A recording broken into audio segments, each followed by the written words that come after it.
Friends, good morning. Welcome back to my YouTube channel. 8 ಗಂಟೆ 6 ನಿಮಿಷದಿಂದ ವ್ಲಾಗ್ನ ಸ್ಟಾರ್ಟ್ ಮಾಡ್ತಾ ಇದ್ದೀನಿ.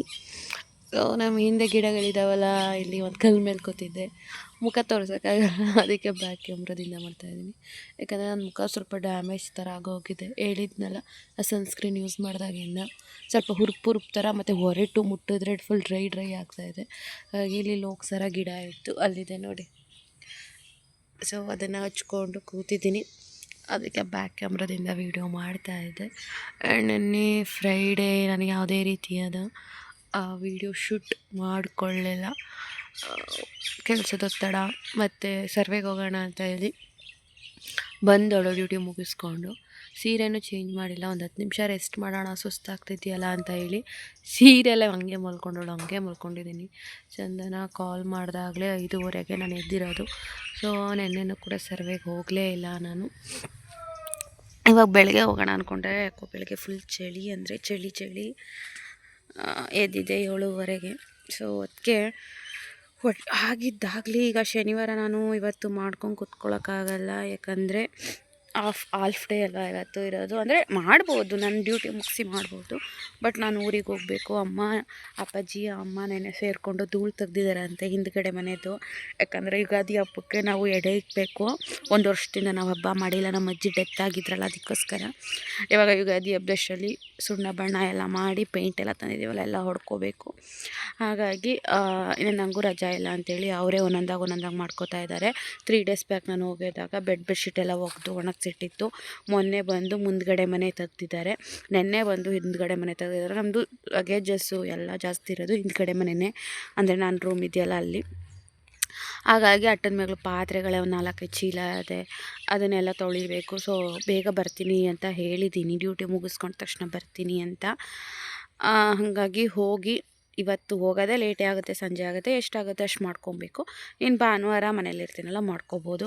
ನನಗೆ ಈ ಕೆಲಸ ಇಲ್ಲ ಅಂತ ಹೇಳಿದರೆ ಶನಿವಾರ ಭಾನುವಾರ 2 ದಿನ ಬೆಳಗ್ಗೆಯಿಂದ ಸಂಜೆ ತನಕ ಮಾಡಿದ್ರೂ ಕೂಡ ತುಂಬ ಕವರ್ ಆಗಿರೋದು. ಬಟ್ ನಂಗೆ ಮನೆ ಕೆಲಸಗಳಿರೋದ್ರಿಂದ ನಾನು ರಜದ ಟೈಮಲ್ಲೂ ಕೂಡ ಮಾಡೋಕ್ಕಾಗಲ್ಲ. ಹಾಗಾಗಿ ನೋಡೋಣ, ಸೋಮವಾರದಿಂದ ಮಾಡೋಣ ಕಂಟಿನ್ಯೂಸ್ ಆಗಿ ಅಂತ ಅನ್ಕೋತಾ ಇದ್ದೀನಿ. ಆ್ಯಂಡ್ ನೆನ್ನೆ ಒಂದು ವಿಚಾರ ಕೇಳಿದೆ, ತುಂಬ ಬೇಜಾರಾಯಿತು. ಏನಂತ ಹೇಳಿದ್ರೆ, ನಿನ್ನ ಹಸ್ಬೆಂಡು ಏನೋ ಮಾತ್ರೆ ಕುಡಿದ್ಬಿಟ್ಟಿದ್ರಂತಲ್ಲ, ಅದಕ್ಕೆ ಅಂತೆಲ್ಲ ಡೆತ್ ಆಗಿತ್ತು. ಅದೇನೋ ನೀವು ಅವತ್ತು ನ್ಯಾಯ ಮಾಡಬೇಕಾದ್ರೂ ಕೂಡ ಅವರೇನೋ ಹೇಳಿದ್ರಲ್ವ ನಿನ್ನ ಕ್ಯಾರೆಕ್ಟ್ರ್ ಬಗ್ಗೆ. ಆವಾಗ ನೀನು ಕಿರಿಚ್ತಾ ಇದ್ದೆ, ನಿಮ್ಮ ಅಣ್ಣವರೆಲ್ಲ ಫುಲ್ ಗಲಾಟೆ ಮಾಡಿದ್ರು, ಯಾರು ಕರ್ಕೊಬಾ ಹಾಗೆ ಹೀಗೆ ಅಂತ ಹೇಳಿ. ನಾನು ಆ ವರ್ಡ್ಸ್ಗಳೆಲ್ಲ ಯೂಸ್ ಮಾಡೋಕ್ಕಾಗಲ್ಲ, ಯೂಸ್ ಮಾಡ್ಬೋದು, ಬಟ್ ಇವಾಗ ಬೇಡ, ಯಾರು ಏನಂದರು, ನಾವೇನಕ್ಕೆ ಇದು ಮಾಡ್ದೆ ಅಂತ ಹೇಳಿ. ಸೊ ಆವಾಗ ಅಲ್ಲಿದ್ದವರು ಗೊತ್ತಿಲ್ಲದೇ ಮಾತಾಡ್ತಿದ್ರಂತೆ.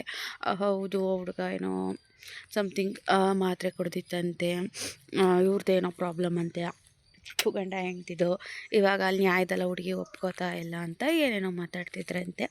ಸೊ ಅದನ್ನು ಅವರು ನನಗೆ ಇವತ್ತು ನಿನ್ನೆ ಯಾರೋ ಹೇಳಿದ್ರು. ನಂಗೆ ತುಂಬ ಬೇಜಾರಾಗೋಯಿತು.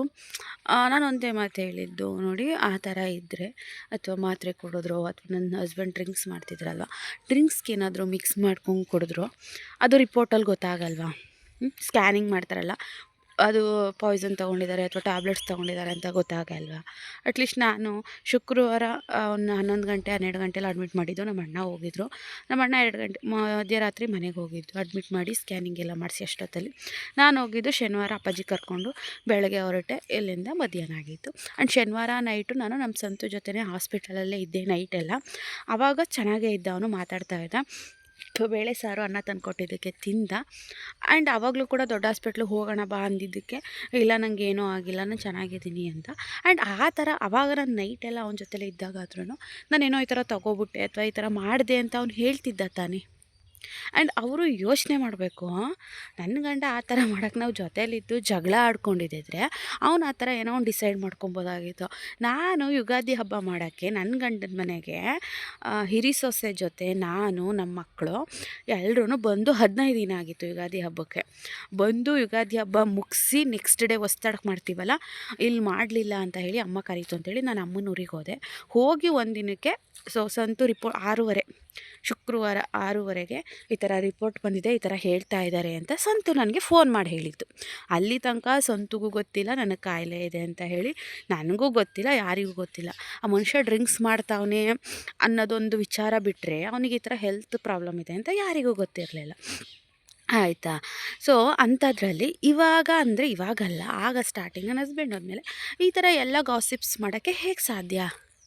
ಆ್ಯಂಡ್ ಸೂಸೈಡ್ ಅಟೆಂಪ್ಟ್ ಮಾಡಿದರೆ ಸ್ವಲ್ಪ ಮಿನಿಮಮ್ ಎಜುಕೇಷನ್ ಬೇಕು ಅಂತ ಸುಮ್ಮನೆ ಹೇಳಲ್ಲ. ಯಾಕಂದರೆ ಮಿನಿಮಮ್ ಎಜುಕೇಷನು ಎಷ್ಟು ಇಂಪಾರ್ಟೆಂಟ್ ಅಂತ ಹೇಳಿದ್ರೆ, ಸೂಸೈಡ್ ಅಟೆಂಪ್ಟ್ ಮಾಡಿದವ್ರಿಗೆ first of all police complaint ಆಗುತ್ತೆ.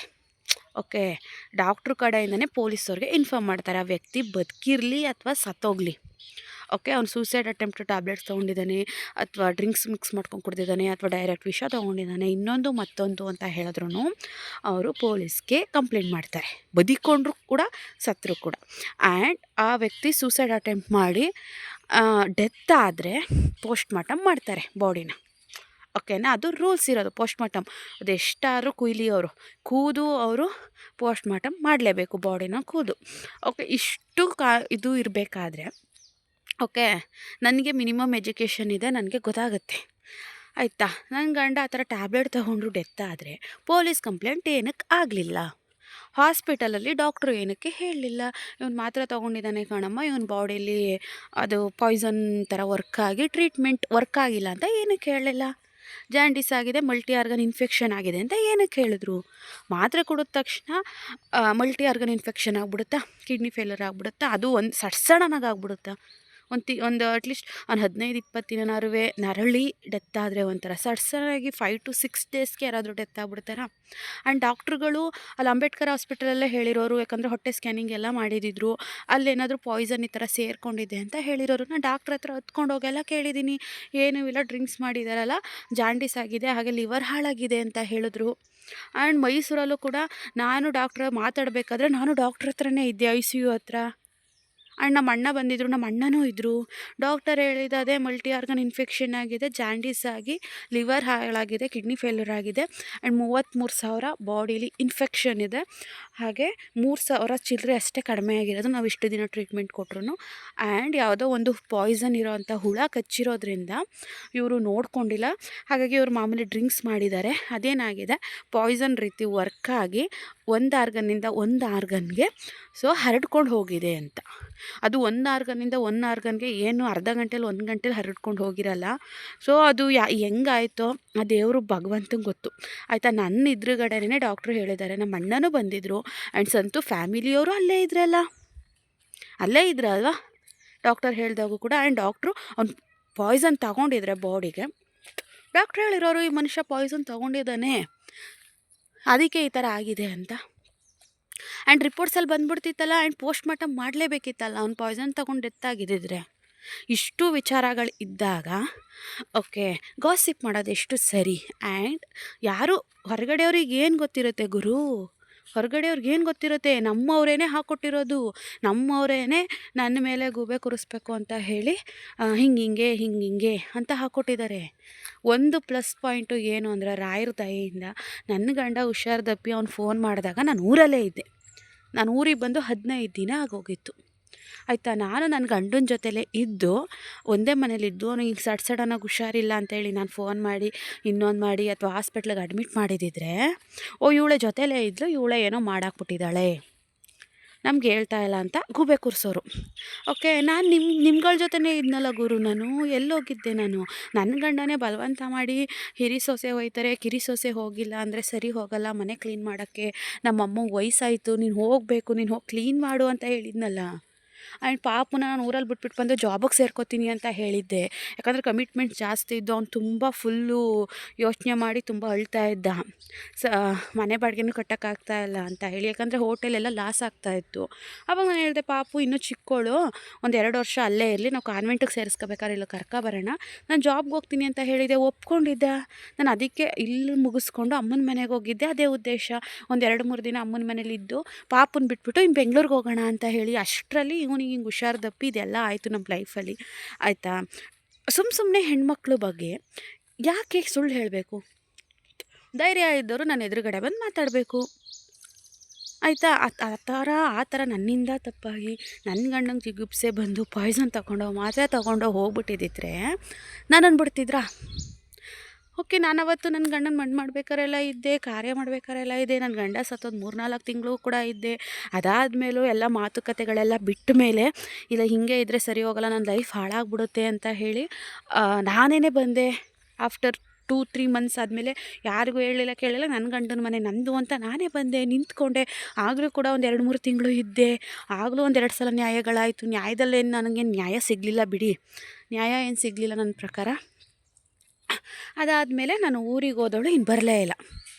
ಓಕೆ, ನನ್ನ ಮನಸ್ಥಿತಿನೇ ಒಂಥರ ಆಯಿತು, ಆರೋಗ್ಯ ಫುಲ್ ಕೆಡ್ತು. ಇದ್ರೇನು ಇಲ್ಲದೆ ಹೋದ್ರೇನು ಅನ್ನೋ ಥರ ಮೈಂಡ್ ಸೆಟ್ ಆಯಿತು. ಇವಾಗ ಕೆಲಸ ಸಿಕ್ತು, ನಾನು ಬಂದೆ ಅಲ್ವಾ. ಈ ಥರ ನನ್ನಿಂದ ನನ್ನ ಹಸ್ಬೆಂಡು ಆ ಥರ ಏನೋ ಒಂದು ತೊಗೊಂಡಿದ್ದಿದ್ರೆ ಅದು ಕಾಮನ್ ಸೆನ್ಸ್ ಅಲ್ವಾ. ನನ್ನ ಮನೆಗೆ ಕೊಡ್ತಿದ್ರಾ ವಿತ್ ಪ್ರೂಫ್ ತಂದು ಹೇಳಿ. ಏನೋ ಪ್ರೂಫ್ ಇಲ್ಲದೆ ನಮ್ಮವರೇ ಹೊರಗಡೆ ಹೋಗ್ಬಿಟ್ಟು ಹಿಂಗೆ ಆಗ್ಬಿಟ್ಟೈತೆ, ಹಿಂಗೆ ತಗೊಬಿಟ್ಟವ್ನೆ, ಅವಳೇ ಕಾರಣ ಅಂತ ಪಾಪ ಗೊತ್ತಿಲ್ಲದೆ ಇರೋ ಅಂತಹ ಮುಗ್ಧರಿಗೆ ಗೊತ್ತಿರಲ್ಲ ಅವರಿಗೆ ರೂಲ್ಸ್ ರೆಗ್ಯುಲೇಷನ್ಸ್ ಏನಿರುತ್ತೆ ಅಂತ ಹೇಳಿ. ಹಾಸ್ಪಿಟಲಲ್ಲಾಗಲಿ ಪಾಯ್ಸನ್ ತೊಗೊಂಡಿರೋರ್ಗಾಗಲಿ ಹುಷಾರಿಲ್ದೇ ಡೆತ್ ಆಗಿರೋರ್ಗಾಗಲಿ ಏನಿರುತ್ತೆ ಅಂತ ಅವರಿಗೆಲ್ಲ ಗಾಸಿಪ್ ಮಾಡೋದು, ನನ್ನನ್ನು ಕೆಟ್ಟೋಳಾಗಿ ಬಿಂಬಿಸೋದು. ಏನಕ್ಕೆ ನಾನು ಒಳ್ಳೆಯವಳಾಗ್ಬಿಟ್ರೆ ಅಯ್ಯೋ ಪಾಪ ಒಳ್ಳೆ ಹುಡುಗಿ ಹಿಂಗೆ ಆಗ್ಬಿಡ್ತಲ್ಲ, ಮಗು ಇದೆಯಲ್ಲ, ಮಗುಗೆ ಎಲ್ಲ ಕೊಡ್ಬೋದಲ್ಲ, ಮಗುಗೆಲ್ಲ ಮಾಡ್ಬೋದಲ್ಲ ಅಂತಾರೆ. ಅವಳಿಗೂ ಕೊಡ್ಬೋದಲ್ಲ ಒಳ್ಳೆ ಹುಡುಗಿ ಅಂತ. ಅದೇ ನಾನು ಕೆಟ್ಟವಳು ಅಂತ ಬಿಂಬಿಸ್ಬಿಟ್ರೆ ಅಯ್ಯೋ ಇವಳಿಂದಲೇ ಹಂಗಾಗಿದ್ದು, ಇವಳು ಸರಿ ಇಲ್ಲ, ಈ ಹುಡುಗಿ ಸರಿ ಇಲ್ಲ, ಈ ಹುಡುಗಿಗೆ ಏನಕ್ಕೆ ಕೊಡಬೇಕು ಅಲ್ವಾ. ಎಲ್ಲ ಬರೋದು ಒಂದೇ ಒಂದು ಉದ್ದೇಶಕ್ಕೆ ಗೈಸ್, ಒಂದೇ ಒಂದು ಉದ್ದೇಶಕ್ಕೆ. ನನ್ನ ಜೊತೆ ಇವಾಗಲೂ ನಾನು ಇಲ್ಲಿ ನೋಡಿ ನನ್ನ ಗಂಡನ ಮನೇಲೇ ವೀಡಿಯೋ ಮಾಡ್ತಾಯಿದ್ದೀನಿ. ನಾನು ಅಂದೆ ಅಕ್ಕ ಇಷ್ಟೆಲ್ಲ ಆದಮೇಲೆ ನನ್ನ ಮನೇಲಿ ಹೆಂಗಿದ್ದೀನಿ ರಾಜಾರೋಷವಾಗಿ, ನನ್ನ ಗಂಡನ ಮನೇಲಿ ಬಂದು ನಾನು ಹೇಗೆ ಕೆಲಸ ತೊಗೊಂಡು ನಾನು ಡ್ಯೂಟಿ ಮಾಡಿಕೊಂಡು ನಾನು ಜೀವನ ಮಾಡ್ತಾಯಿದ್ದೀನಿ ಅಲ್ವಾ. ಕೇಳ್ಬೋದಿತ್ತಲ್ವಾ ನೀನು ಈ ಥರ ಮಾಡಿದೀಯಾ ಅಂತ. ಅಥವಾ ಆ ಥರ ಏನಾದರೂ ಆಗಿದ್ದರೆ ನನ್ನ ಗಂಡ ಡೆತ್ ಆದ ದಿನನೇ ಜನಗಳೆಲ್ಲ ಇದ್ರಲ್ಲ, ಸೊ ನಿನ್ನಿಂದ ಈ ಥರ ಆಯಿತು, ನಿನ್ನ ಗಂಡ ಈ ಥರ ಮಾಡ್ಕೊಂಡಿದ್ದ ಅಂತ ಹೇಳ್ಬೋದಿತ್ತಲ್ಲ. ಅವತ್ತು ಯಾರೂ ಏನು ಹೇಳಲಿಲ್ಲ. ನಾವಿದ್ದೀವಿ ನಾವು ಮಾಡ್ತೀವಿ ಅದು ಇದು ಅಂತ ಹೇಳಿ ಜನಗಳ ಎದುರುಗಡೆ ಇದು ಮಾಡಿದ್ರಲ್ವ. ಇವತ್ತು ನನ್ನ ಆಸ್ತಿ ಕೇಳೋ ಗಂಟ್ಲೂ ಅಷ್ಟರಲ್ಲೆಲ್ಲ ಫುಲ್ ಗಾಸಿಪ್ ಆಗೋಗಿದೆ ಬಿಡಿ. ನನ್ನ ಗಂಡ ಸತ್ತ ದಿನವೇ ಮಾತಾಡ್ತಿದ್ರು ಅಂದರೆ ಅವ್ರಿಗೆ ಹೆಂಗೆ ಗೊತ್ತಿರುತ್ತೆ. ಅವ್ರು ಹಾಸ್ಪಿಟಲ್ಗೆ ಬಂದಿಲ್ಲ, ಅಲ್ಲಿ ಡಾಕ್ಟರ್ ಹತ್ರ ಮಾತಾಡಿಲ್ಲ, ನನ್ನ ಗಂಡನ ರಿಪೋರ್ಟ್ಸ್ಗಳನ್ನ ನೋಡಿಲ್ಲ, ಸತ್ತ ದಿನ ಹೇಗೆ ಮಾತಾಡ್ತಾರೆ ಅಲ್ವಾ. ಗಾಸಿಪ್ ಮಾಡ್ದವ್ರು ಯಾರು? ಸೊ ಅವರಿಗೆ ಹೇಳ್ದವ್ರು ಯಾರು? ಅಲ್ಲಿಂದ ಬರುತ್ತೆ. ನಾನು ಮಾತಾಡ್ದವ್ರದ್ದು ತಪ್ಪು ಅಂತ ನಾನು ಹೇಳಲ್ಲ. ಮಾತಾಡೋ ಥರ ಹೇಳ್ಕೊಟ್ಟಿದ್ದಾರಲ್ಲ, ಅದು ಮೂಲ ಹುಡುಕಬೇಕು ನಾವು. ಸುದೀಪ್ ಸರ್ ಹೇಳ್ತಿದ್ರಲ್ಲ ಬುಡ ಎಲ್ಲಿಂದ ಬತ್ತು ಅಂತ, ಹಾಗೆ ಬುಡನ ಹುಡುಕಬೇಕು ನಾವು.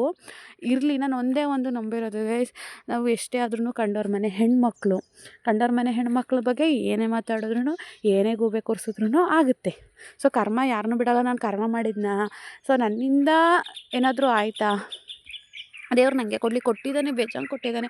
2 ವರ್ಷದಿಂದ ನಾನು ನಮ್ಮ ಅಪ್ಪ ಅಮ್ಮ ಎಲ್ಲ ಅನುಭವಿಸ್ಬಾರ್ದೆಲ್ಲ ಅನುಭವಿಸ್ಬಿಟ್ಟಿದ್ದೀವಿ. ಈಗ ಒಂದು 6 ತಿಂಗಳಿಂದ ನಾವು ಚೆನ್ನಾಗಿರೋದು. ಬಿಡು ಆಯಿತು, ನಮ್ಮ ಹಣೆ ಬರದಲ್ಲಿ ಆಗಿದ್ದಾಯಿತು, ಅದನ್ನೇ ನಾವು ಏನೋ ನೆನ್ಕೊಂಡು ಕೂತ್ಕೊಳ್ಳೋಕ್ಕಾಗಲ್ಲ. ಮಗು ಇದೆ, ಕೆಲಸ ತೊಗೋಬೇಕು, ಜೀವನ ಮಾಡಬೇಕು ಅಂತ ಹೇಳಿ ನಾವು ಬದುಕ್ತಾ ಇರೋದು. ಆ್ಯಂಡ್ ನನಗೆ ತುಂಬ ನನಗೆ ಗೊತ್ತಿತ್ತು. ನನಗೆ ನನ್ನ ಫ್ರೆಂಡೇ ಹೇಳಿದ್ಲು, ನನ್ನ ಫ್ರೆಂಡ್ ಪ್ರೀತಿ ಇದ್ದಾಳಲ್ಲ, ಆವತ್ತು ಅಲ್ಲೇ ಮಾತಾಡ್ಕೊಂಡು ಹೋಗ್ತಿದ್ರಂತೆ.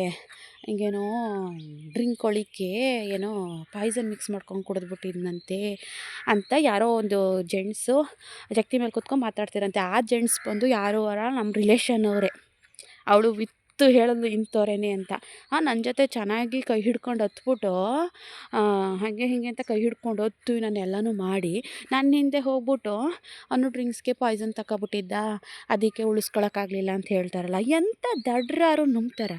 ಪಾಯ್ಸನ್ ತಗೊಂಡ್ರೆ ಅವನು ಪೊಲೀಸ್ ಕಂಪ್ಲೇಂಟ್ ಆಗಲ್ವಾ, ಅಲ್ಲಿ ಪೋಸ್ಟ್ ಮಾರ್ಟಮ್ ಮಾಡಲ್ವಾ ಬಾಡಿನ, ಆ್ಯಂಡ್ ರಿಪೋರ್ಟ್ಸಲ್ಲಿ ಮೆನ್ಷನ್ ಆಗಲ್ವಾ.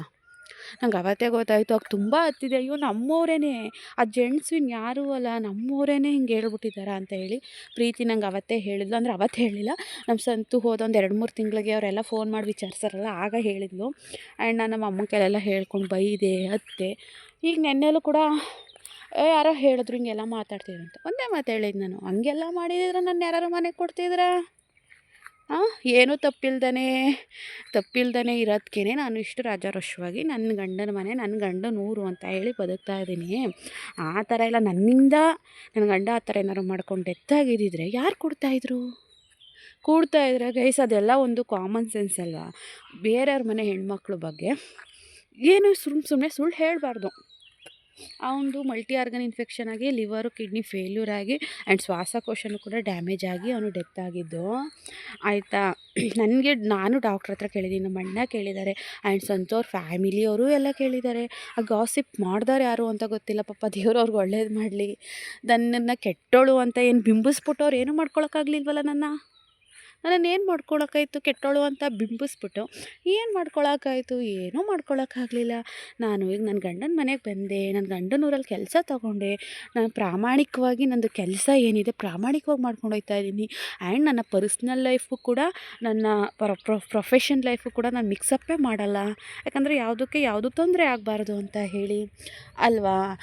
ನೋಡಿ, ಇಷ್ಟೆಲ್ಲ ಇದೆ ನನ್ನ ಲೈಫಲ್ಲಿ, ಆದ್ರೂ ನಾನು ನಿಂತ್ಕೊಂಡಿದ್ದೀನಿ ಅಂತ ಹೇಳಿದ್ರೆ ನನ್ನ ಮಗಳಿಗೆ. ಆ್ಯಂಡ್ ಯಾವಳೋ ಹೇಳ್ತಾ ಇದ್ಲಂತೆ, ಅವಳು ನನ್ನ ಬಿಡಿ ಯಾರೋ ಒಬ್ಬರು ಯಾರೋ ಒಬ್ರು ಹೇಳ್ತಾ ಇದ್ರಂತೆ, ಅವಾಗಲೇನೋ ಕಣೆ, ಯಾವಾಗಲೂ ಗೊತ್ತಿಲ್ಲ, ಅಯ್ಯೋ ಅವಳು 2ನೇ ಮದುವೆ ಆಗ್ಲೇಳೋ, ನಾವೇನು ಆಗಬಾರ್ದು ಅಂತ ಹೇಳಿದ್ದೀವ, ಆಗೋಗ್ಲೇಳೋ, ಮಗುಗೆ 18 ವರ್ಷ ಆದಮೇಲೆ ನಾವು ಆಸ್ತಿ ಕೊಡ್ತೀವಿ. ಅಲ್ಲ ಗುರು, ನನ್ನ ಮದುವೆ ಆಗೋಗ್ಲೇಳೋ, ನಾವೇನು ಬೇಡ ಅಂದಿದ್ದೀವ ಅಂತ ಹೇಳಕ್ಕೆ ಇವಳು ಯಾವಳು ಗುರು? ಇವಳು ನನಗೆ ಇವಳು ಮದುವೆ ಆಗ್ಲೇಳೋ, ನಾವೇನು ಬೇಡ ಅಂದಿದ್ದೀವ, ಅವಳು ಏನಾದ್ರು ಮಾಡ್ಕೊಳ್ಳೇಳೋ, ಮಗುಗೆ ನಾವು 18 ವರ್ಷ ಆದಮೇಲೆ ಆಸ್ತಿ ಕೊಡ್ತೀವಿ ಅಂತ ಹೇಳೋಕ್ಕೆ ಯಾವಳು ಇವಳು ಗಂಡನ ಮನೆನ ಆಸ್ತಿನ ಕೊಡ್ತಾಳೆ ನನಗೆ? ಅಥವಾ ಏನಾದ್ರು ಧರ್ಮಕ್ಕೆ ಬದುಕೊಳ್ಳಿ ಅಂತ ಏನಾದ್ರು ಆಸ್ತಿ ಕೊಡ್ತಾರಾ ನನಗೆ, ನನ್ನ ಮಗಳಿಗೆ ಬದುಕಬಿಡ್ಲಿ ಅಂತ? ಫಸ್ಟ್ ಆಫ್ ಆಲ್ ಹೆಣ್ಣು ಕೇಳಬೇಕಾದ್ರೆ ಹೊಸ್ಲು ಮೆಟ್ಟಿ ಹೆಣ್ಣಿನ ಮನೆಗೆ ಬಂದು ಹೆಣ್ಣು ಕೇಳ್ತಾರೆ, ಹೆಣ್ಣು ಕೊಡಿ ಅಂತ. ಎಲ್ಲ ಮಾಡ್ಕೊಬಂದು ಈ ಥರ ಏನಾದ್ರು ನಮ್ಮ ಜೀವನ ಈ ಥರ ಹಾಳಾದಾಗ ಆ ಹೆಣ್ಣೇ ಸರಿ ಇಲ್ಲ, ಅವ್ರ ಅಪ್ಪನ ಮನೇಲಿ ಏನೂ ಇಲ್ಲ, ಅದಕ್ಕೆ ಬಂದ್ಬಿಟ್ಟು ಅವಳೆ ಆಸ್ತಿ ಕೇಳೋಕ್ಕೆ ಅಂತ ಹೇಳ್ತಾರೆ. ಎಲ್ಲ ಗೊತ್ತಿದೆ ತಾನೇ, ನೀವು ನಮ್ಮ ಮನೆಗೆ ಬಂದು ಎಲ್ಲ ಕೇಳಿ ಮಾಡ್ಕೊಂಡು ಹೋಗಿರ್ತೀರಾ? ಏನು ಗೊತ್ತಿಲ್ಲದೇ ಮಾಡ್ಕೊಂಡು ಹೋಗಿರ್ತೀರಾ? ಆ್ಯಕ್ಚುಲಿ ಗೊತ್ತಿಲ್ಲದೇ ಆಗಿದ್ದು ನಾನು, ವಿಚಾರಿಸ್ದೆ ಮಾಡದೇ ಆಗಿದ್ದು ನಾನು, ಆಯಿತಾ? ಅದು ನನ್ನ ತಪ್ಪು. ಫಸ್ಟ್ ಆಫ್ ಆಲ್ ವಿಚಾರಿಸಿ ಇವ್ರಿಗೆ ಎಲ್ಲ ತಿಳ್ಕೊಂಡಿದ್ದಿದ್ರೆ ಮೋಸ್ಟ್ಲಿ ನನಗೆ ಈ ಲೆವೆಲ್ ಮೆಚ್ಯೂರಿಟಿ ಇದ್ದಿದ್ರೆ ನಾನು ಅವತ್ತು ಮದುವೆನೇ ಆಗ್ತಾ ಇರಲಿಲ್ಲ. 21 ವರ್ಷಕ್ಕೆ ಮದುವೆ ಆಗಿ ಅವಾಗ ಏನು ಮೆಚ್ಯೂರಿಟಿ ಇರುತ್ತೆ ಹೇಳಿ? ಯಾರು ಚೆನ್ನಾಗಿ ಮಾತಾಡ್ತಾರೆ ಅವರೇ ಒಳ್ಳೆಯವರು ಅಂತ ನಂಬ್ತೀವಿ ನಾವು. ಹಂಗಂತ ಹೇಳ್ತಾಳಂತೆ ಅವಳು ನನಗೆ ಮದುವೆ ಆಗಿ ಹೋಗ್ಲೇಳೋ, ನಾವೇನು ಬೇಡ ಅಂತೀವ ಅಂತ ಹೇಳೋಕ್ಕೆ, ನನ್ನ ಇಷ್ಟ, ನನ್ನ ಲೈಫು, ನಾನು ಆಗಬೇಕು ಅಂತ ಇದ್ದಿದ್ರೆ ಇನ್ನೇನು 2 ತಿಂಗಳು ಬಂದರೆ 2 ವರ್ಷ ಆಯಿತು, 2 ವರ್ಷದ ತನಕ ಹಾಗೆ ಬಿದ್ದಿರ್ನ ಯಾವನ್ನಾದರೂ ನೋಡ್ಕೊಂಡು ಹೋಯ್ತಾ ಇರುವೆ. ನನಗೆ ಆ ಥರ ಚೆಂಗ್ಲು ಬುದ್ಧಿ ಇಲ್ಲ. ಗಂಡ ಸತ್ತೋದ ಅಂತ ಇನ್ನೊಂದು ಚೆಂಗ್ಲಂಗೆ ಆಡ್ಕೊಂಡು ಹೋಗೋಕ್ಕೆ. ಚೆಂಗ್ಲಂಗೆ ಆಡಂಗಿದ್ದಿದ್ರೆ ನಾನು ಯಾಕೆ 12,000 ಸಂಬಳಕ್ಕೆ ಇಲ್ಲಿಗೆ ಬರಬೇಕಾಗಿತ್ತು? ಅಷ್ಟು ಕಷ್ಟಪಟ್ಟು ಕೆಲಸ ತಗೊಂಡು ಹತ್ಕೊಂಡು ಕರ್ಕೊಂಡು 2 ವರ್ಷದಿಂದ ನನ್ನ ಗಂಡನ ನೆನಪಲ್ಲಿ. ಅದು ನನ್ನ ಇಷ್ಟ, ಅದು ನಾನು ಆಗ್ತೀನೋ ನಾನು ಬಿಡ್ತೀನೋ.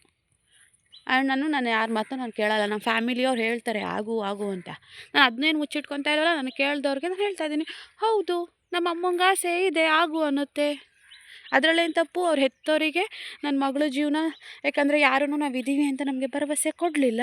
ನಾವಿದ್ದೀವಿ, ನಾವು ಮಾಡಿಸ್ಕೊಂಡು ಹೋಗ್ತೀವಿ, ನಾವು ನೋಡ್ಕೋತೀವಿ ಅನ್ನೋ ಭರವಸೆನೇ ಕೊಡಲಿಲ್ಲ ಅಂದಾಗ ನನ್ನ ಮಗಳನ್ನ ಒಬ್ಳನ್ನೇ ನನಗಲ್ಲಿ ಬಿಡೋಕ್ಕಾಗಲ್ಲ. ಅವಳಿಗೆ ಹೌದು 2ನೇ ಲೈಫ್ ಇದೆ, ಮಾಡೋಣ ಅನ್ನೋದು ನಮ್ಮ ಅಮ್ಮಂಗಿದೆ, ನಮ್ಮಮ್ಮ ನನ್ನ ತಂಗಿ ಎಲ್ರಿಗೂ ಇದೆ. ಬಟ್ ನಾನು ಹೇಳಿದ್ದೀನಿ, ನಾನು ಹೇಳಿದ್ದೀನಿ. ಬಟ್ ಅವರು ಇನ್ನೂ ಅವಳಿಗೆ ಇನ್ನೂ ಅದನ್ನು ಮರೆಯೋಕ್ಕಾಗ್ತಾ ಇಲ್ಲ. ಅವಳಿಗೆ ಇನ್ನೂ ಟೈಮ್ಸ್ ಕೊಡೋಣ ನಾವು, ಇನ್ನೂ ಏಜ್ ಇದೆ ಅವಳಿಗೆ, ಇನ್ನೂ ಟೈಮ್ ಕೊಡೋಣ, ಅವಳು ಯೋಚನೆ ಮಾಡಿ ಒಂದು ನಿರ್ಧಾರ ತಗೊಳ್ಳಿ ಅನ್ನೋದಕ್ಕೆ ಬಂದಿದ್ದಾರೆ ಅವರು. ನಾನು ಹೇಳ್ತಾ ಇಲ್ವಲ್ಲ, ನಮ್ಮ ಮನೇಲಿ ನೀನು ಆಗಲೇ ಬೇಡ ಅಂತಿದ್ದಾರೆ ಅಥವಾ ಅದು ಇದು ಅಂತ ನಾನು ಸುಳ್ಳು ಹೇಳ್ತಾ ಇಲ್ಲ, ನಾನು ನಿಜನೇ ಹೇಳ್ತಾ ಇದ್ದೀನಿ. ನಮ್ಮ ಅಮ್ಮಂಗೆ ಆಸೆ ಇದೆ, ಬಟ್ ನೀವು ಬೇಡ ಅಂತ ನಾನು ಹೇಳಿದ್ದೀನಿ. ಫೈನಲಿ ಅದು ಆಗ್ತೀನೋ ಮದುವೆನ ಅಥವಾ ಆಗಲ್ವೋ, ಇಲ್ಲೇ ಕಷ್ಟಪಡ್ಕೊಂಡು ಈ ಮನೇಲೇ ಬದುಕ್ತೀನೋ, ಅದು ನನ್ನ ಡಿಸಿಷನ್. ಯಾವಳು ಹೇಳೋಂಗಿಲ್ಲ, ಅವಳಾಗಲಿ ಮಗು 18 ವರ್ಷ ಆದಮೇಲೆ ಆಸ್ತಿ ಕೊಡ್ತೀವಿ ಅಂತ. 18 ವರ್ಷ ಆದಮೇಲೆ ಆಸ್ತಿ ಕೊಡ್ತಾರೆ ಸರಿ, 18 ವರ್ಷದ ಗಂಟ ಸತ್ತೋಗಿರೋ ನನ್ನ ಗಂಡ ಬಂದು ಮಗ ಓದಿಸ್ತಾನ? ಸತ್ತೋಗಲ್ಲಿ ಮಣ್ಣು ಮಾಡೋರಲ್ಲ, ಸಂತೋಷ ಬಂದೇನಾದ್ರೂ ಮಗಳನ್ನ ಓದಿಸ್ತಾನೆ 18 ವರ್ಷದ ತನಕ? ಯಾರು ಓದಿಸೋದು? ಯಾರಾದರೂ ಓದಿಸ್ತಾವ್ರ ಗೈಸ್? ಒಂದು ಗುಂಡು ಪಿನ್ ಸೂಜಿಯಷ್ಟು ಹಂಗು ನನ್ನ ಮಗಳ ಮೇಲೆ ಯಾರಿಗೂ ಇಲ್ಲ. ನನ್ನ ಮಗಳು ಯಾರ ಹಂಗೂ ಮಾಡಿಕೊಂಡೇ ಇಲ್ಲ, ನಾನು ಮಾಡಿಕೊಂಡಿಲ್ಲ. ನೀವೇ ನೋಡ್ತಾ ಇದ್ದೀರ ಎಷ್ಟು ಕಷ್ಟಪಟ್ಟು ನನ್ನ ಮಗಳು ಇದಿಲ್ಲ ಕಣಮ್ಮ ಅಂತ ಹೇಳಂಗೆ ಇಲ್ಲ, ಹಾಗೆ ಸಾಕ್ತಾವ್ರೆ ಅವ್ರ ಅಜ್ಜಿ ತಾತ. ನಮ್ಮಮ್ಮ ಒಂದು ಮಾತು ಹೇಳ್ತು, 2 ಹೆಣ್ಮಕ್ಳಲ್ಲ 3 ಹೆಣ್ಮಕ್ಳು ಅಂತ ಸಾಕ್ತೀನಿ ನಾನು ಬದುಕಿರೋ ಗಂಟ. ಕಷ್ಟನೋ ಸುಖವೋ ನಮ್ಮನೆ ಇದ್ದಿದ್ದು ನಾವು ಮಾಡ್ಕೊಂಡು ಹೋಗ್ತೀವಿ ಅಂತ ಹೇಳ್ತು. ಆಯಿತಾ, ಅದು ನನ್ನ ಇಷ್ಟ ಗುರು, ನಾನು ಆಗಬೇಕಾ, ನಾನು ಆಯ್ತೀನಿ. ಓಡೋಗಿ ಕದ್ದು ಮುಚ್ಚಿ ಮಧ್ಯರಾತ್ರಿಲಿ ಬೀರು ಮಂಚ ಎಲ್ಲ ಆಟಕ್ಕೆ ಹಾಕ್ಕೊಂಡೋಗಿ ಮಧ್ಯರಾತ್ರಿಲಿ ಓಡೋಗ್ಬಿಟ್ಟು ಮದುವೆ ಆಗೋವಂಥ ಹಣೆ ಬರಹ ನನಗೆ ಬಂದಿಲ್ಲ. ಓಕೆ, ಅವತ್ತು ಕರೆಕ್ಟಾಗಿ 4 ಜನದ ಎದುರುಗಡೆ ತಾಳಿ ಕಟ್ಟಿಸ್ಕೊಂಡು ಗಂಗೂರಿಗೆ ಬಂದಿದ್ದೀನಿ. ನನ್ನ ಗಂಡ ನಮ್ಮ ಹಣೆ ಬರ ಸತ್ತೋದ. ಒಬ್ಬಳು ಮಗಳಿದ್ದಾಳೆ ಬಂಗಾರದಂಗೆ, ಆಯಿತಾ. ಮಗಳ ಜೊತೆ ಬದುಕಬೇಕಾ ನಾನು ಡಿಸೈಡ್, ಇನ್ನೊಬ್ಬನ ಮದುವೆ ಆಗಬೇಕಾ ನಾನು ಡಿಸೈಡ್. ಆ್ಯಂಡ್ ಹಾಗೇನಾದರೂ ಆದೆ ಅಂತಲೂ ಇಟ್ಕೊಂಬಿಡಿ, ನನಗೆ ಆಗಬೇಕು ಅಂತ ಮನಸ್ಸಾಯಿತು, ಯಾರೋ ಒಬ್ಬ ಸಿಕ್ತ, ಆಗಬೇಕು ಅನ್ನೋ ಟೈಮಲ್ಲೂ ಏನೋ ಕದ್ದು ಮುಚ್ಚಿ ಒಂದು ಹೊತ್ತಿನಲ್ಲಿ ಎಂಥದ್ದು ಬೀರು ಮಂಚ ಹಾಸಿಗೆ ಎಲ್ಲನೂ ಹಾಕ್ಕೊಂಡು ಓಡೋಗಿ ಯಾರಿಗೂ ಗೊತ್ತಿಲ್ದಂಗೆ ಮದುವೆ ಆಗೋ ಥರ ಹಣೆ ಬರಹ ನಮಗಿಲ್ಲ. ಯಾಕಂದರೆ ಎಲ್ರಿಗೂ ಗೊತ್ತು ಈ ಹುಡುಗಿಗೆ ಚಿಕ್ಕ ವಯಸ್ಸಿಗೆ ಹಿಂಗೆ ಆಗಿದೆ ಅಂತ. ಆ್ಯಂಡ್ ತುಂಬ ಜನ ಬಂದು ನನ್ನ ಹತ್ರ ಹೇಳಿದ್ದಾರೆ, ನೀನು ಆಗು, ಯಾಕೆ ಎಷ್ಟು ಕಷ್ಟಪಟ್ಟು ಇವ್ರ ಹತ್ರ ಎಲ್ಲ ನಿನಗೆ ಬೇಯೋಕ್ಕಾಗಲ್ಲ, ಯಾಕೆ ಇಷ್ಟೊಂದೆಲ್ಲ ಕಷ್ಟಪಡ್ತಾ ಇದೆಯಾ, ನೀನು ಆಗೋಗು, ನಿನ್ನ ಮಗಳಿಗೆ ಬರೋದು ಬಂದೇ ಬರ್ತದೆ ಅಂತ. ನಾನು ಒಂದೇ ಮಾತಾಡಿದೆ, ನೋಡಿ ನನಗೆ ಆಗಬೇಕು ಅನ್ನೋದಾಗಿದ್ದರೆ 2 ವರ್ಷದ ತನಕ ಯಾವಳು ಇರ್ತಾಯಿದ್ಲು. ನನಗೆ ಆ ಥರ ಇಲ್ಲ, ನಮ್ಮ ಅಪ್ಪ ಅಮ್ಮ ನಮ್ಮನ್ನ ಆ ಥರ ಬೆಳೆಸಿಲ್ಲ. ಬಟ್ ಅವ್ರಿಗೆ ಆಸೆ ಇದೆ, ಬಟ್ ನನಗೆ ಇಷ್ಟ ಇಲ್ಲ. ಯಾಕಂದರೆ ಫಸ್ಟಾಗೇ ಹಿಂಗೆ ಚೆನ್ನಾಗಿದ್ದಿದ್ದು ಲೈಫು ಹಿಂಗೆ ಉಲ್ಟಾ ಹೊಡೆದಾಗ, ಚೆನ್ನಾಗಿದ್ದವರೆಲ್ಲ ಉಲ್ಟಾ ಹೊಡೆದಾಗ ಅದು ಆಗೋ ನೋವು ಸಾಯೋ ಥರ ಆಗೋಗ್ಬಿಟ್ಟಿದೆ. ಇನ್ನು ಮತ್ತೆ ಸೆಕೆಂಡ್ ಲೈಫು ಅಂತ ಹೋಗಿ ನನ್ನ ಜೀವನ ಬಿಡಿ ಹಾಳಾಗಿದೆ, ನನ್ನ ಮಗಳ ಜೀವನ ಹಾಳು ಮಾಡೋಕ್ಕೆ ಇಷ್ಟ ಇಲ್ಲ ಅಂತ ತುಂಬ ಜನಕ್ಕೆ ಹೇಳಿದ್ದೀನಿ. ಆ್ಯಂಡ್ ತುಂಬ ಜನಕ್ಕೂ ಹೇಳಿದ್ದೀನಿ ನಮ್ಮ ಮನೇಲಿ ಆಸೆ ಇದೆ. ಹೌದು, ಅವ್ರಿಗೆ ಆಸೆ ಇದೆ, ಹೆತ್ತವ್ರಿಗೆ ಆಸೆ ಇರುತ್ತೆ. ಮಗಳ ಜೀವನ ಕಣ್ಣಲ್ಲಿ ಹಾಳಾಗ್ತಾ ಇದ್ದರೆ, ಅವಳು ಅನ್ನ ನೀರು ಇಲ್ದೇ ನಳ್ಕೊಂಡು ಒಬ್ಬಳೆಯ ಬಿಕಾರಿ ಥರ ಇದ್ದರೆ ಯಾರು ಹೆತ್ತವ್ರಿಗಾದ್ರೂ ಹೊಟ್ಟೆ ಉರಿತದೆ, ನನ್ನ ಮಗಳಿಗೆ ಜೀವನ ಬೇಕು, ಒಳ್ಳೆ ಜೀವನ ಅಂತ ಅನಿಸುತ್ತೆ. ಅದನ್ನು ತಪ್ಪು ಅಂತ ಯಾರೂ ಹೇಳೋಕ್ಕಾಗಲ್ಲ. ಯಾರೋ ಒಬ್ಬರು ಅಯ್ಯೋ ಅವಳು ಆಗ್ಬಿಟ್ಲು, ಅದು ತಪ್ಪು ಇದು ತಪ್ಪು ಅಂತ ಮಾತಾಡ್ಬಿಟ್ರೆ ಅವರೆಲ್ಲ ಬಂದು ನಮ್ಗೆ ಅನ್ನ ನೀರು ಕೊಡೋಲ್ಲ, ಹಿಟ್ಟು ಹಾಕೋರು ಯಾರು, ನಮ್ಮ ಫ್ಯಾಮಿಲಿಯವರು. ಮಾತಾಡೋರು ಯಾರು ಒಂದು 10 ರೂಪಾಯಿ ಕೊಡ್ತಾರಾ? ನಿನ್ನೆ ನಿರ್ಮಲಾ ಅಂತ ಫೋನ್ ಮಾಡಿದರು, ನಾನು ಮಾಡಿರಲಿಲ್ಲ, ಇನ್ಸ್ಟಾಗ್ರಾಮಲ್ಲಿ ಅವರೇ ಮಾಡಿದರು. ಹಾಗೆ ಹೇಳಿದ್ರು ಅವ್ರ ಫ್ರೆಂಡ್ಗೂ ಕೂಡ ಹಸ್ಬೆಂಡ್ ಡೆತ್ ಆಗಿ 1 ತಿಂಗಳಾಗಿದೆಯಂತೆ, ತುಂಬ ಅಳ್ತಾಳಂತೆ, ಡಿಪ್ರೆಷನಲ್ಲಿದ್ದಾಳಂತೆ. ಹೆಂಗೆ ಮಾಡೋದಕ್ಕೆ, ಅದು 25,000 ದುಡ್ಡು ಬರುತ್ತೆ ಅಂದ್ರಲ್ಲ ಅಂತ ಅದ್ರ ಬಗ್ಗೆ ಕೇಳಿದ್ರು. ಹಾಗೆ ಅವ್ರ ಲೈಫ್ ಬಗ್ಗೆ ಮಾತಾಡಿದ್ರು. ಅವ್ರ ಅತ್ತೆ ಮಾವನು ಸೇಮು ಹಿಂಗೆ ಟ್ರೀಟ್ ಮಾಡ್ತಾರಂತೆ. ಒಂದೇ ಮಾತು ಹೇಳಿ ನೋಡವ, ಮನೆ ಕೆಲಸ ಮಾಡಿಕೊಂಡು ಬಟ್ಟೆ ಹೋಗ್ಕೊಂಡು ಅಡುಗೆ ಮಾಡ್ಕೊಂಡು ಇರೋಕ್ಕೇನು ಮನೆ ಕೆಲಸ ಮಾಡೋಕ್ಕೆ ಬಂದಿಲ್ಲ. ಅದೇನು ಡಿಸೈಡ್ ಮಾಡಿಕೊಂಡು ಅವಳ ಲೈಫ್ ಏನಿದೆ ನೋಡೋಕ್ಕೆ ಹೇಳು. ಇವತ್ತಿಂದನೇ ಅವಳು ಬಟ್ಟೆ ಹೋಗ್ಕೊಂಡು ಮನೆ ಹೋಗ್ಕೊಂಡು ಕೂತ್ಕೊಂಡ್ರೆ ಮುಂದೆ ಅವಳು ಫೈನಾನ್ಷಿಯಲಿ ಯಾರು ಮಾಡ್ತಾರೆ, ಅವಳಿಗೆ ಅವಳ ಮಗಿಗೆ ಅಲ್ವಾ, ನನ್ನ ಮಗಿಗೆ ಯಾರು ಮಾಡ್ತಾರೆ? ನಾವು ಹೊರಗಡೆ ಹೋಗಿ ಗೆದ್ರೆ ತಾನೇ ನಮಗೆ ಫೈನಾನ್ಷಿಯಲಿ ನಾವು ಒಂದು ಸ್ವಲ್ಪ ಮಾಡ್ಕೊಳಕ್ಕಾಗೋದು. ಇವತ್ತಿಂದಲೇ ಅನ್ನ ನೀರು ಉಣ್ಕೊಂಡಿರು ಅಂದರೆ ಅನ್ನ ನೀರು ಉಣ್ಕೊಂಡಿರೋಕೆ ನಾವೇನೋ ಮನೆ ಕೆಲಸ ಮಾಡೋಕೆ ಕರ್ಕೊ ಬಂದಿರ್ತಾರ ಇವರು ಅಲ್ವಾ. ಗಂಡ ಇದ್ದಾಗ ಒಂದು ಬೆಲೆ ಕಣವ, ಗಂಡ ಇಲ್ಲದೆ ಹೋದಾಗ ಒಂದು ಬೆಲೆ ಕಣವ. ನಿನ್ನ ಫ್ರೆಂಡ್ ಹತ್ರ ಮಾತಾಡಿ ಅದು ಏನು ಮಾಡೋಕ್ಕೆ ಹೇಳು ಅಂತ ನಾನು ಮಾತಾಡಿದೆ. ನೆನ್ನೆ ಒಂದು ಅರ್ಧ ಗಂಟೆ 40 ನಿಮಿಷ ಮಾತಾಡಿದೆ. ಆ ಹುಡುಗಿ ನಂಗೆ ಧೈರ್ಯ ಇರ್ತಿತ್ತು ಕರೆಕ್ಟಾಗಿ ಊಟ ಮಾಡೋಕ್ಕೆ, ಚೆನ್ನಾಗಿರೋಕೆ, ಜಾಸ್ತಿ ರೈಸ್ ತಿನ್ನಬೇಡ ಕಣಕ್ಕ, ಏನೇನಾದ್ರು ಚಪಾತಿ ರೊಟ್ಟಿ ಮಾಡ್ಕೊಂಡು ತಿನ್ನಕ್ಕ ಅಂತ ಹೇಳಿ. ಹಂಗೆ ಹೊರಗಡೆಯವ್ರು ತೋರಿಸೋ ಪ್ರೀತಿನ ನಮ್ಮ ಮನೆ ಒಳಗಡೆಯವ್ರು ತೋರಿಸೋದಿಲ್ಲ. ಬಟ್ ನಾನು ಹೇಳಕ್ಕೆ ಬಂದಿದ್ದು ಇದೇ ವಿಚಾರ, ನನ್ನ ಗಂಡನ ಬಗ್ಗೆ ಇಲ್ಲದೇ ಇರೋದನ್ನೆಲ್ಲ ಹೇಳಿದಾರಲ್ಲ, ಏನೋ ಮಾಡ್ಕೊಂಡು ಸತ್ತೋಗ್ಬಿಟ್ಟ, ಅದಕ್ಕೆ ಉಳಿಸ್ಕೊಳಕ್ಕಾಗಲಿಲ್ಲ, ಏನೋ ಮಾತ್ರೆ ಕೊಡ್ದಿದ್ದ, ಏನೋ ತಗೋಬಿಟ್ಟಿದ್ದ. ಇಲ್ಲಿ ಯಾರ್ರೀ ಅಷ್ಟು ಅನ್ಎಜುಕೇಟೆಡ್ಗಳವ್ರೆ, ಯಾರ್ರೀ ಅವರೇ ಪೊಲೀಸ್ ಕಂಪ್ಲೇಂಟ್ ಆಯ್ತಿರ್ಲಿಲ್ವೇನ್ರಿ, ಪೊಲೀಸ್ ಬರ್ತಾ ಇರಲಿಲ್ವಾ, ಪೋಸ್ಟ್ ಮಾರ್ಟಮ್ ಮಾಡ್ತಾ ಇರಲಿಲ್ವಾ ಬಾಡಿನ. ಆ್ಯಂಡ್ ನನ್ನ ಗಂಡನ ಬಾಡಿ ಡೆತ್ತಾಗಿ ಸ್ನಾನಕ್ಕೆಲ್ಲ ಇದು ಮಾಡಿದಾಗ ಬಟ್ಟೆ ರಿಮೂವ್ ಮಾಡೋದ್ರಲ್ಲಾಗ ಫುಲ್ಲು ಮೈಯೆಲ್ಲ ಅರಿಶಿನ ಕಲರ್ ಆಗೋಗಿತ್ತು. ಓಕೆ, ಜಾಂಡೀಸ್ ಇದ್ದವ್ರಿಗಂತೆ ಅದು ಅರಿಶಿನ ಆಗೋದು ಮೈ. ನನಗೆ ನೆನ್ನೆ ಫೋನ್ ಮಾಡಿದ್ರಲ್ಲ, ಅವರು ಹೇಳಿದ್ರು, ತುಂಬ ಜನ ಹೇಳಿದ್ರು ನಮ್ಮ ಅಪ್ಪಂಗೂ ಜಾಂಡೀಸ್ ಆಗಿ ಡೆತ್ ಆದರು, ನಾವು ಜೊತೆಯಲ್ಲೇ ಇದ್ದು ನಮಗೂ ಕೂಡ ಅಷ್ಟೇನು ಗೊತ್ತೇ ಆಗಲಿಲ್ಲ ಜಾಂಡೀಸ್ ಆಗಿದೆ ಅಂತ, ಪಾಪ ನಿಮ್ಗೆ ಹೆಂಗೆ ಗೊತ್ತಾಗುತ್ತೆ ಅಂತ. ಆ್ಯಂಡ್ ನನ್ನ ಕ್ಲೋಸ್ ಫ್ರೆಂಡು, ನನ್ನ ಚೈಲ್ಡ್ಹುಡ್ ಫ್ರೆಂಡು, ಅವ್ರ ಗಂಡಂಗೂ ಲಿವರ್ ಜಾಂಡೀಸ್ ಆಗಿ ಡೆತ್ ಆದರು. ಜೊತೆಯಲ್ಲಿ ಅವ್ರ ಅತ್ತೆ ಮಾವ ವಾರ್ಗಿತ್ತಿರು ಎಲ್ಲ ಇದ್ದರು. ಅವ್ಳ ಗಂಡಂಗೆ ಲಿವರ್ ಜಾಂಡೀಸ್ ಆಗಿದೆ ಅಂತ ಯಾರಿಗೂ ಗೊತ್ತೇ ಆಗಲಿಲ್ಲ. ಅದು ಹೆಂಗ್ರಿ ದೂರ್ತೀರಾ, ಅವಳ ಹೆಂಡತಿ ಜೊತೆಲಿದ್ಲು, ಅವಳಿಗೆ ಗೊತ್ತಾಗಲಿಲ್ವ ಅಂತ. ನಾವೇನು ದೇವ್ರಾ ಗೊತ್ತಾಗೋಕ್ಕೆ ಅಲ್ವಾ. ಕಂಡವ್ರ ಮನೆ ಹೆಣ್ಮಕ್ಳಂದರೆ ಎಲ್ಲನೂ ದೂರ್ತಾರೆ. ಸೊ ಇದನ್ನು ಮಾತಾಡಬೇಕಿತ್ತು ನಾನು, ಇದು ತಲುಪೋರಿಗೆ ತಲುಪುತ್ತೆ ನನ್ನ ಮಾತುಗಳು ಅಂತ ಹೇಳ್ತಾ ಈ ವ್ಲಾಗ್ನ ಇಲ್ಲಿಗೆ ಎಂಡ್ ಮಾಡ್ತೀನಿ. ನೆಕ್ಸ್ಟ್ ವ್ಲಾಗಲ್ಲಿ ಸಿಗೋಣ. ತುಂಬ ನೆನ್ನೆಯಿಂದ ತುಂಬ ಬೇಜಾರಾಗೋಗಿದ್ದೀನಿ. So next vlog